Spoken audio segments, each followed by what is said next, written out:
7 समझो, सबका दिया हुआ है। 2 संख्या दिया हुआ है जिसके वर्गों का अंतर 180 है, उसमें छोटी संख्या का वर्ग बड़ी संख्या का 8 गुना है, दोनों संख्या ज्ञात करें।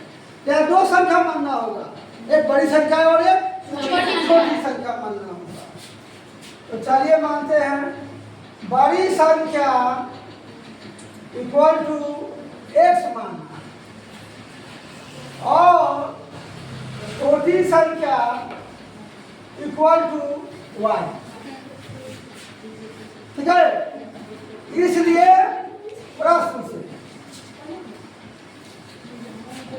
कह रहा है कि 2 संख्याओं के वर्गों का अंतर, तो हमारे पास एक संख्या x है, एक संख्या y, तो बड़ी संख्या में से ही छोटी संख्या को घटाया जाता है। इसलिए पहले क्या करेंगे, बड़ी संख्या का वर्ग करेंगे, x का वर्ग हो जाएगा x², अंतर मीन्स घटाओ माइनस, छोटी संख्या का वर्ग यानी x² माइनस y², दोनों का अंतर कितना दे दिया 180। इसको हमने मान लिया समीकरण नंबर 1 मान लिया।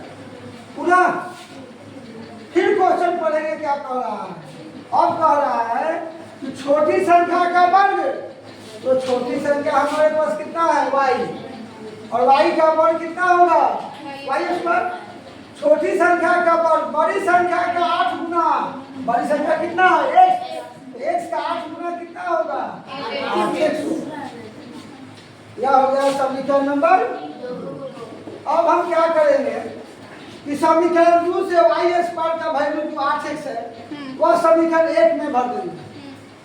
लिख देंगे कि y² का मान, y² का समीकरण 1 में भरने पर 1 में देखो क्या दिया हुआ है, x² minus y² equal to 180।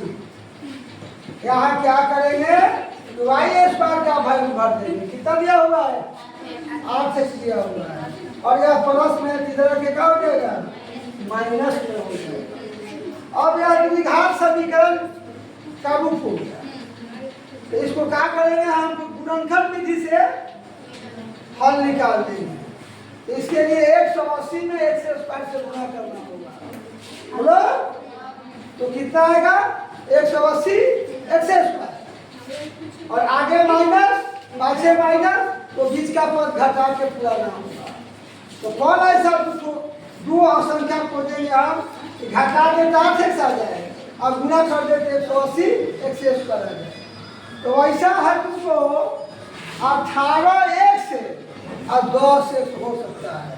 18 में से 10 जाएगा तो कितना आ जाएगा 18x में 10x से गुना करेंगे तो 180 x² फुट जाएगा।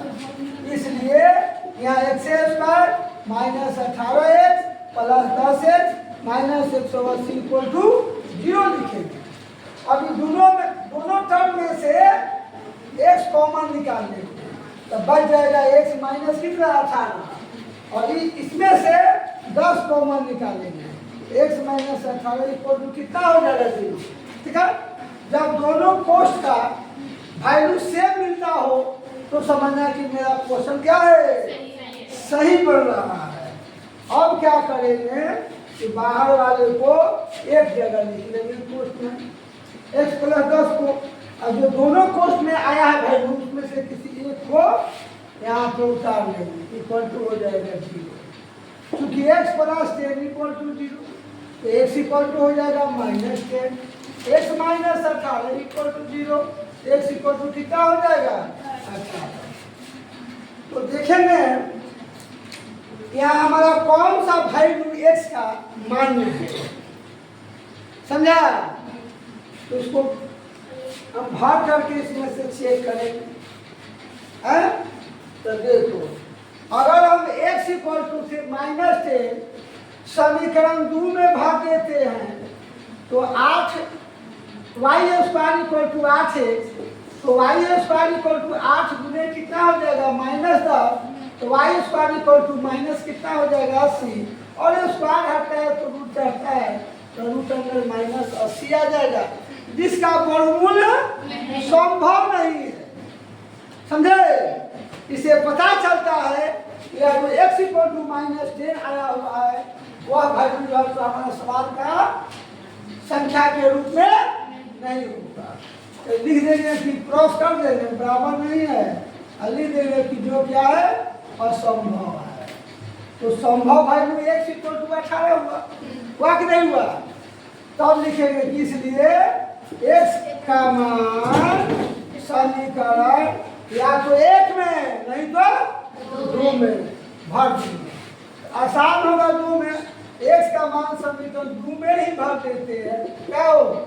ठीक है, तो 2 में दिया y² = 8x, तो y² = 8 गुणे x का वैल्यू 18, 18 में 8 से गुना करेंगे, 18 8 44 है, स्क्वायर हटता है रूट चढ़ता है, 144 का वर्गमूल निकल जाएगा प्लस माइनस 12। तो हमारे पास संख्या होगा कितना?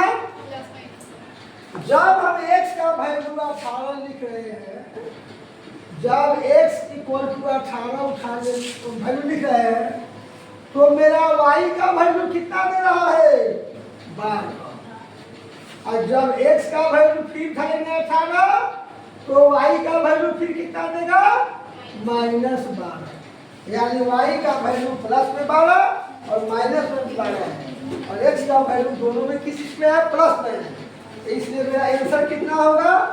या तो 18,12 होगा, ठीक है, या 18, -12 होगा। यही हमारा सही आंसर होगा।